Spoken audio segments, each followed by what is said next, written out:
Oke, pertama mungkin kalau kita bicara soal estetik, kalau kita bicara soal bedah plastik pasti nggak lain dan nggak bukan pasti ada hubungannya sama beauty, cantik. Evolusinya seperti ini. Misal 2000 tahun yang lalu, kalau kita ngomongin cantik di dunia, orang akan melihat sosok Cleopatra, gitu ya. Orang akan bilang ya di zaman itu wanita tercantik di dunia itu ya Cleopatra. Sampai bikin Yunani dan Mesir bisa berantem gitu ya. Ya gitu. Nah di zaman dulu konsep cantik itu adalah forehead, ya bagian dahi kita itu harus masuk ke dalam justru. Jadi nggak nonjol. Cleopatra tuh dahinya masuk ke dalam. Terus kemudian hidungnya harus mancung banget, gitu ya. Bibirnya justru harus tipis banget, gitu. Terus chinnya atau dagunya itu harus pointed, harus benar-benar tegas. Nah itu tahun 2000 tahun sebelum Masehi, gitu ya. Tapi kalau lihat zaman sekarang misal, slide, sorry. Nah, di tahun 2000 berubah. Orang seringnya melihatnya sekelas seperti Paris Hilton misal. Awal tahun 2000-an gitu ya. Paris Hilton tuh wajahnya ya hidungnya mancung banget, harus mancung dari pangkal sampai depan itu mancungnya luar biasa. Dagunya kecil, rahangnya itu kecil banget. Bibirnya juga masih tipis-tipis. Kemudian, eyebrow-nya itu juga tipis. Zaman tahun 2000 konsep cantiknya kayak begitu. Tapi berubah lagi sekarang tahun 2022, 2003. Orang kalau melihat cantik tuh pasti Kardashian family gitu ya, misal gitu ya. Di dunia nih saya ngomongnya. Nah kalau melihat zaman sekarang misal Kim Kardashian dan saudara-saudaranya, yang cantik tuh justru nose-nya atau hidungnya tuh nggak mancung-mancung amat, natural aja, sesuai sama tampilan wajahnya. Terus bibirnya harus tebal, bibir yang seksi itu sekarang yang tebal gitu, konsepnya begitu. Terus eyebrow-nya sekarang kan ya di gambar-gambar ya harus tebal gitu, karena memang konsep cantiknya begitu. Kemudian harus dagunya itu V-shape, bentuknya seperti itu.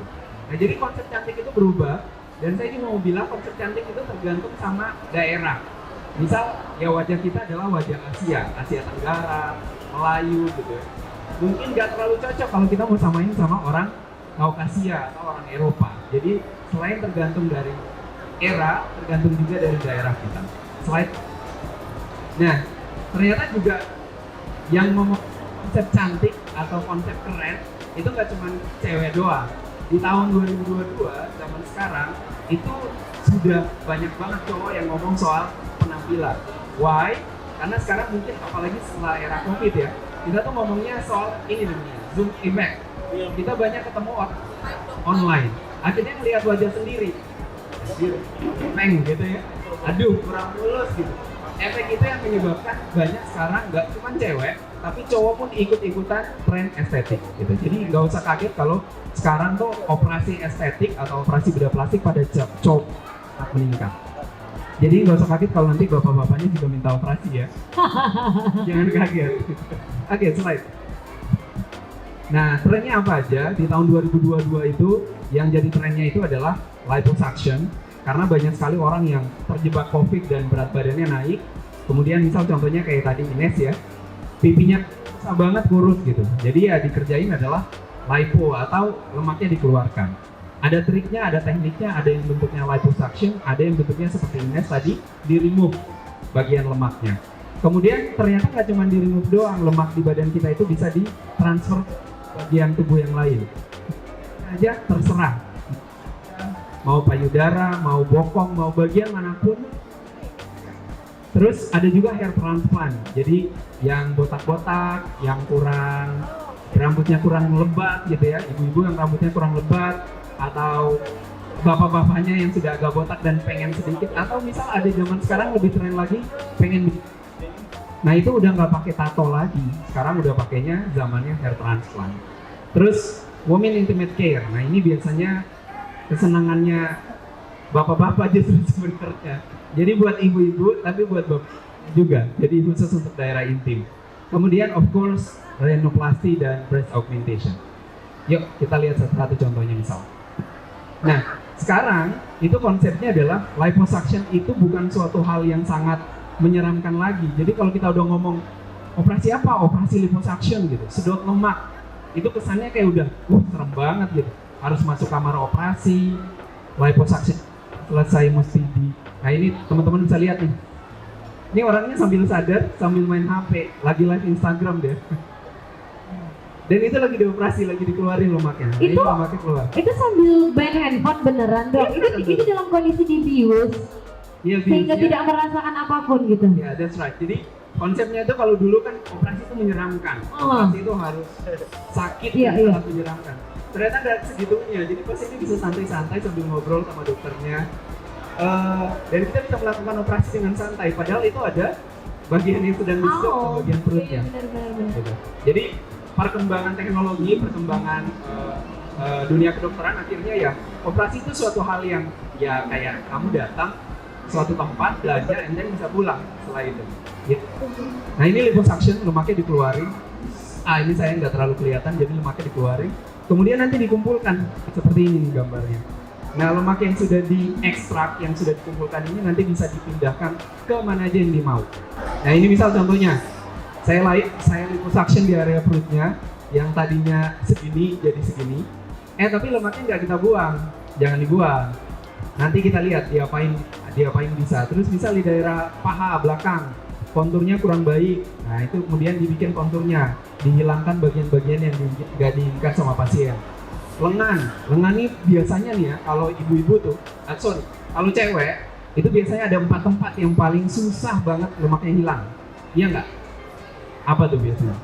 Perut, terus paha, terus lengan. Satu lagi?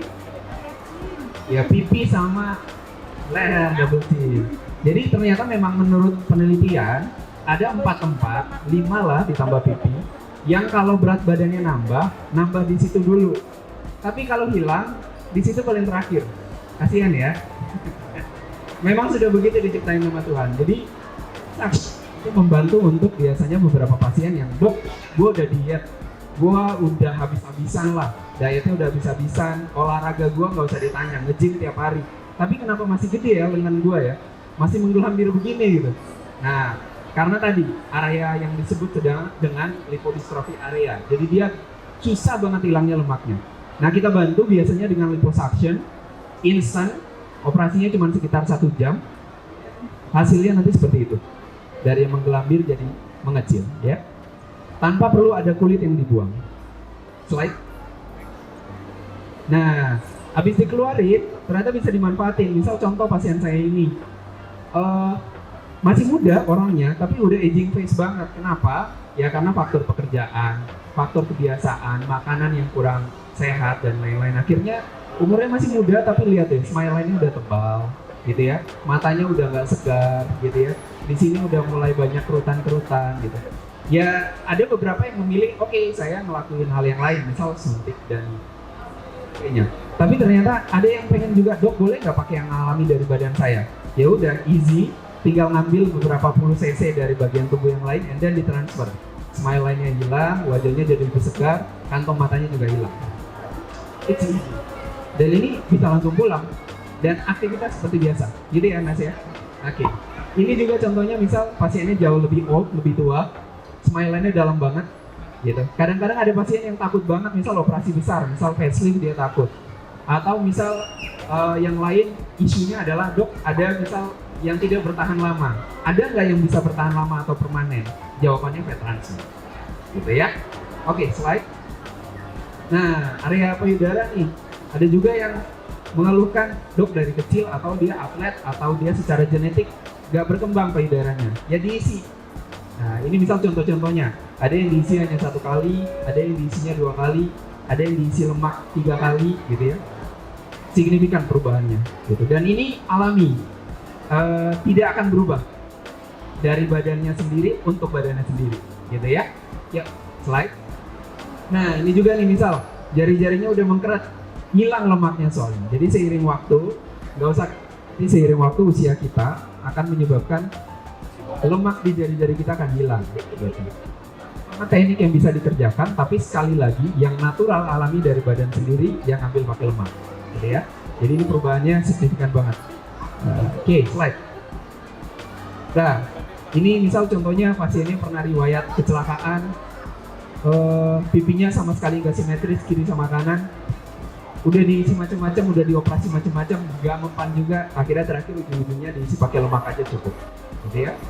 Bokong, nah ini sekarang populer ya. Kalau di luar negeri populer, di Indonesia saya kira belum populer, tapi mostly banyak pasien saya sekarang kalau minta fat transfer bokong, gitu ya. Namanya Brazilian butt lift, gitu. Pantatnya pengen kayak Kim Kardashian, nah kira-kira kayak gitu, kayak Jilo, ya. Nah biasanya operasinya diambil dari daerah paha, ini yang di garis-garis ini diambil nanti daerah pinggang, kemudian ditransfer di bagian tengahnya, jadi jadinya jadi kecil. Oke, slide. Nah, ini yang tadi saya bilang. Selain operasi yang kedua adalah hair transplant. Hair transplant ini sudah jadi fenomena yang mendunia sekarang. Karena sekarang konsepnya udah nggak pakai obat-obatan, ya ambil aja, sama seperti dari bagian tubuhnya sendiri. Ini juga rambutnya dari rambut dia sendiri, ditransfer di tempat yang kita pengen. Di mana aja dok? Di kepala bisa, di alis bisa, di kumis bisa, di daerah jambang bisa, semuanya bisa ditransfer ya. Nah sekarang di Indonesia itu kita sudah cukup maju, kita sudah punya robot juga, sama seperti yang dikerjakan sekarang di Turki, sama seperti yang dikerjakan sekarang di Amerika. Jadi alat robotnya juga kita sudah punya di Indonesia. Slide. Nah ini misal contohnya ya, pasiennya mulai setelah getting older, and then dia mulai hilang bagian depannya, balik lagi seperti semula ya, seperti umur 20 tahun lagi. Oke, slide. Nah ini tadi woman intimate care, ya operasinya tuh biasanya ini nih. Konsepnya sebenarnya kadang-kadang ada yang bilang ini bapak-bapaknya nih, enggak juga sebenarnya. Jadi konsepnya nggak cuma buat nyari bapak-bapaknya, tapi ada efek kesehatannya juga. Misal kalau kita kerjain vaginoplasty, efek yang paling disenangi adalah, dok, gua ngerasa kayak malam pertama lagi, ya, gitu kan? Itu yang pertama. Tapi selain itu juga bisa memperbaiki banyak hal. Misal, saya biasanya kalau nahan kencing tuh agak susah. Habis dokter operasi sekarang nahan kencingnya enak. Nah itu ada efek-efek kesehatannya ternyata. Terus misal labioplasti, mohon maaf, misal saya kalau pakai celana tuh nggak enak dok, selalu kayak ngerasa nggak nyaman gitu ya, lecet dan lain-lain. Nah itu bisa dikurangi. Kemudian G-spot amplification, jadi nggak cuma dulu soal cowok tapi juga soal ceweknya juga gitu ya. Oke, slide. Foxy eyes, ini paling populer sekarang ya. Ternyata pasien akan datang dengan minta naik alis bagian ujungnya gitu ya. Mungkin beberapa tahun sebelumnya tuh kedengarannya kayak orang tuh antagonis banget kalau foxy eyes, tapi sekarang enggak. Sekarang populernya ya mungkin gara-gara orang ini ya. Jadinya foxy eyes sekarang begitu digemari. Technically-nya bisa dikerjakan dengan operasi dan hasilnya lebih permanen. Slide. Oke, ini operasi tadi pakai fat. Kalau sekarang augmentation itu kita pakai implan. Ini angkanya itu tiap tahun itu ada sekitar 300.000 cewek yang augmentasi di seluruh dunia. So angkanya tinggi banget dan ini masih jadi operasi yang paling populer sekarang gitu ya. Jadi kalau yang mau instan berubah lookingnya gitu, boleh dipikirkan untuk melakukan breast augmentation. Biasanya efeknya kalau misal saya tanya ke pasien-pasien saya gitu, terutama ya gitu, pasti suaminya bilang gitu, tambah budek dok orangnya habis operasi ini, tambah budek. Dulu dipanggilnya sekali doang katanya, sayang gitu nengok. Kalau sekarang harus sayang, keempat kali baru nengok. Apaan sih? Nah, udah pede maksudnya. Oh gitu ya benar. Udah mulai percaya diri. Kalau sebelumnya kan agak-agak ini ya. Kalau sekarang budek sengaja ya. Ya lanjut. Oke, the last one but not least ya, rhinoplasty. Of course, isu paling besar buat kita orang Asia itu pasti soal hidung. Kenapa hidung? Karena hidung tuh center of our face. Kalau kita ngobrol sama orang, biasanya yang dilihat adalah wajahnya. Di wajah yang paling dilihat pertama hidung. Jarang orang lihat sini kan, jarang orang lihat dagu, tapi orang lihat hidung. Jadi kayaknya hidung tuh jadi ya, operasi yang gak pernah hilang. Dari tahun zaman Cleopatra sampai sekarang tuh rasanya operasi hidung tuh paling populer. Terus technically operasi hidung tuh berkembang.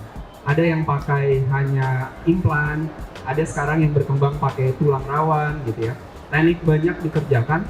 Intinya kita pengen dapat sekarang hidung yang populer itu hidung yang kelihatan natural. Jadi nggak boleh sangat berubah dari wajah aslinya. Wajah aslinya kayak gini, slide. Nah, misal kayak gini gitu. Nggak banyak berubah secara signifikan banget tidak, tapi pasiennya kemudian senang kenapa? Lebar hidungnya berkurang, jadi lebih natural, lebih tegas gitu. Dengan hidungnya mengecil, entah kenapa wajahnya juga ikutan tirus. Sudut matanya jadi lebih kebuka. Yang tadinya matanya jadi begini, sekarang jadi lebih kebuka, lebih segar. Terus bagian bibirnya juga jadi lebih keangkat, jadi sedikit lebih tebal. Jadi efek satu operasi itu bisa mempengaruhi bagian yang lain. Slide. Nah, ini lubang hidungnya lihat signifikan banget dari yang mulai datar tidur sekarang jadi duduk dan berdiri gitu ya. Oke, slide. Oke, thank you, mungkin itu dulu share dari saya. Wow, luar biasa. Boleh berikan tepuk tangan, thank you so much ya Dr. Irsyad. Nah, kalau tadi kita membahas pergerakan dari si tren kecantikan lalu ke bedah plastik itu dokter. Nah, kira-kira di 2023 tren untuk si plastic surgery nanti akan seperti apa nih? Oke, tren yang paling kita lihat yang paling di luar dari yang standar ya, kayak rhinoplasty dan breast augmentation, yang paling sekarang lagi hit banget itu of course V-shape ya, seperti yang V-shape. seperti yang sudah dikerjakan sama our beautiful lady ini. Yes. Gitu ya. Jadi V-shape itu salah satu yang operasi yang sekarang mungkin beberapa orang misal ngerasa kayak oke dok, gue udah mencoba beberapa kali dengan V-shape, dengan tarik benang, thread lift, ada yang di botox, ada yang, dan itu dikerjakan berulang kali. And then akhirnya one time dia akan stop dan dia bilang oke, gue mau surgery aja, kayak gitu. Terus hair transplant of course masih jadi yang favorit zaman sekarang.